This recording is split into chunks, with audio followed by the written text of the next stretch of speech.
Last week in Advisory, you learned about the invention of the concept of race. You learned how it was used to justify enslavement and oppression, and how it has impacted the lives of individuals through to the present day. Each of you read a racial autobiography, and you shared what you read with classmates. The goal for the sophomore year DEI advisory sessions is for you to craft your own racial autobiography, in which you reflect on how race has impacted your life. Today's lesson seeks to add to your understanding by looking at how the idea of race has impacted some of the larger institutions and contexts in which many of us live: the state of Missouri, the city of St. Louis, the Catholic Church, and St. Louis U High.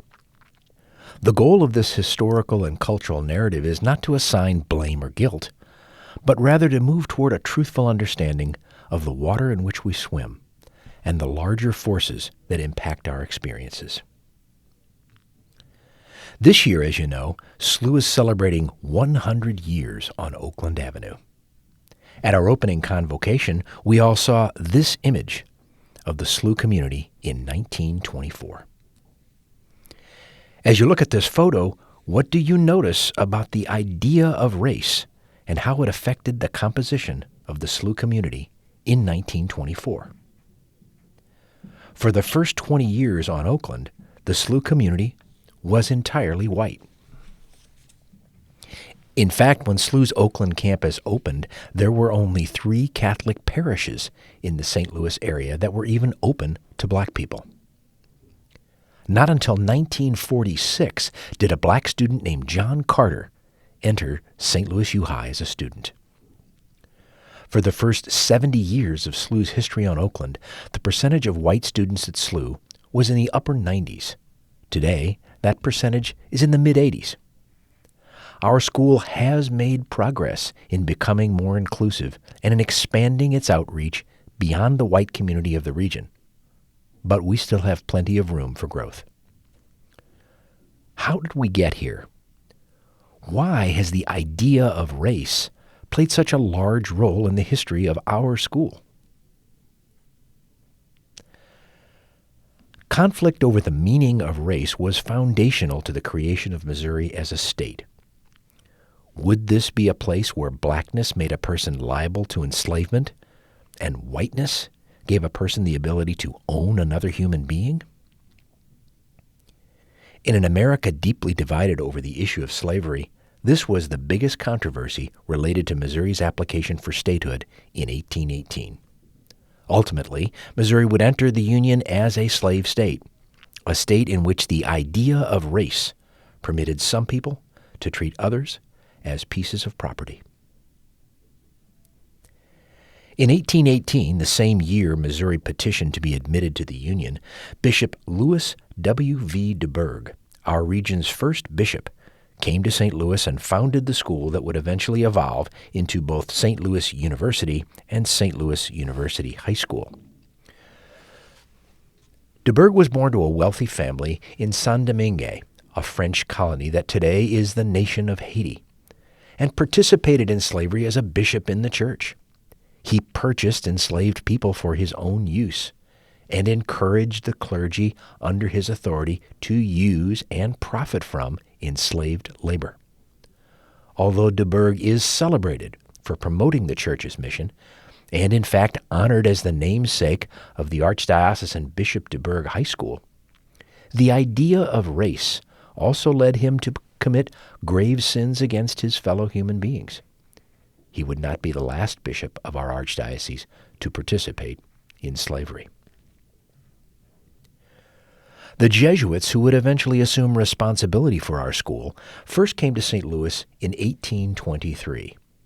They journeyed from White Marsh, Maryland, and with them came 6 enslaved black people, 3 married couples named Tom and Polly, Moses and Nancy, and Isaac and Susie. They had been forced to leave their children behind in Maryland, since children were considered an unnecessary burden on the journey. These enslaved people would spend their lives working without pay for the Jesuits and be joined by dozens of others. Again, the idea of race, it seems, blinded the Jesuits to the humanity they shared with the people they enslaved, allowing them to treat them in a manner far from how they themselves would like to be treated. Over the past 10 years, the Jesuits have committed to repairing the damage caused by their slaveholding, by supporting those who tell this painful story, and by making an effort to repair the damage caused by the slaveholding, including pledging $100 million to benefit the descendants of those they enslaved. Although the Jesuits in St. Louis eventually came to focus their efforts on the school, which served almost exclusively students who identified as white, their original assignment in the area was to run a school for indigenous boys. Although this missionary effort was unsuccessful, it was part of an attempt to resolve the problem that the so-called Indians posed to the project of creating a white Missouri. St. Louis was once known as Mound City because it was dotted with many huge mounds similar to those across the river in Cahokia.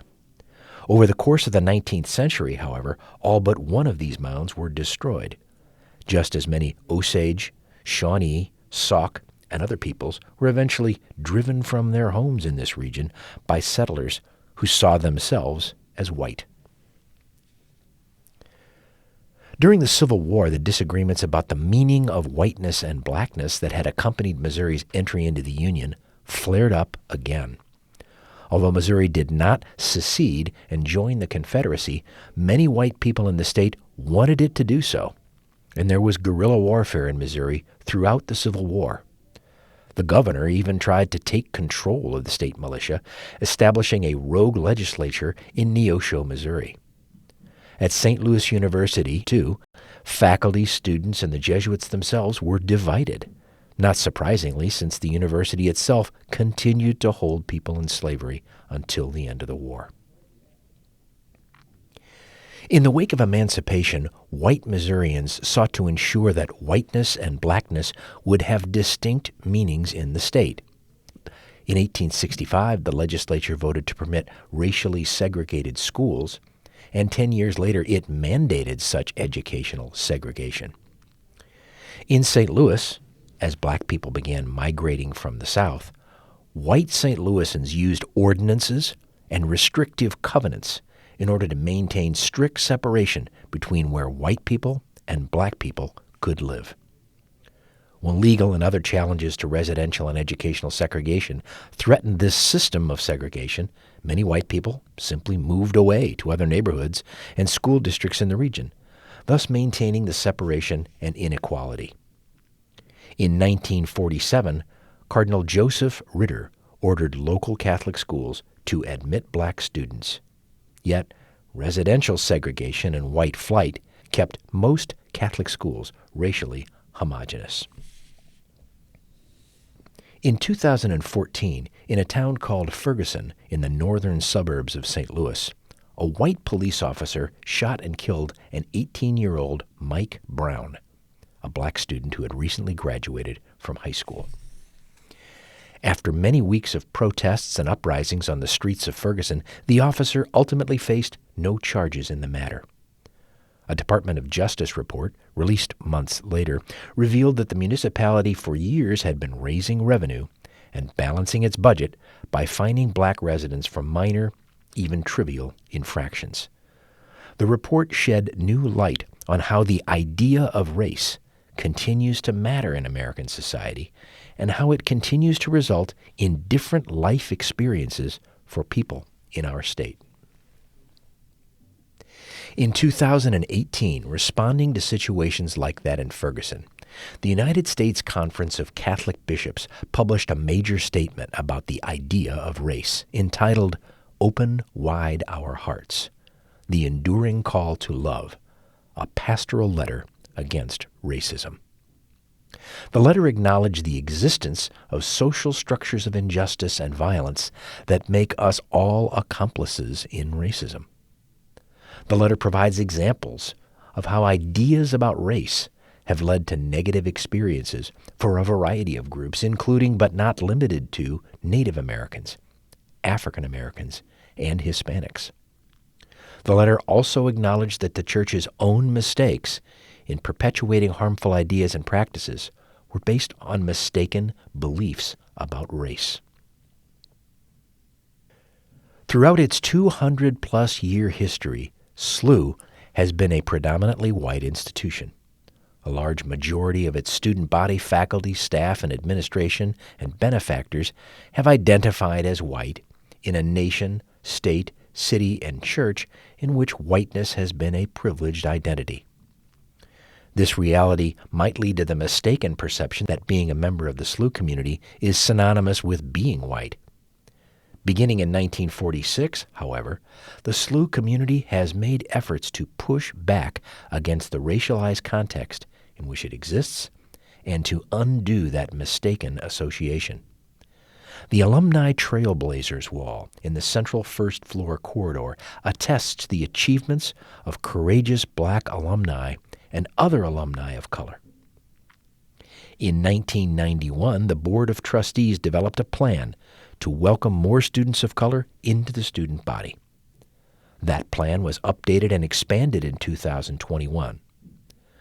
SLU's vision for diversity, equity, and inclusion has two goals: to make the school accessible to talented young men from all racial and ethnic backgrounds, with a special emphasis on black students, and to form students who are knowledgeable about racial injustice and committed to healing the wounds caused by the idea of race.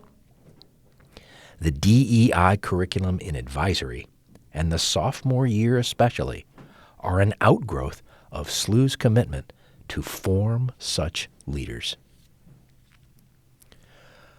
Father Brian Massengale's book, Racial Justice and the Catholic Church, does not discuss the St. Louis region or St. Louis U High specifically.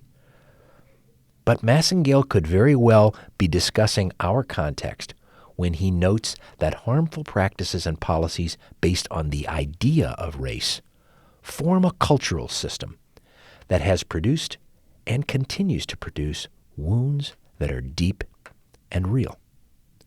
But these wounds need not be the final chapter. The central message of Catholic Christian faith and of our Jesuit heritage is that healing is possible. We hope that today's session can be a part of that healing process.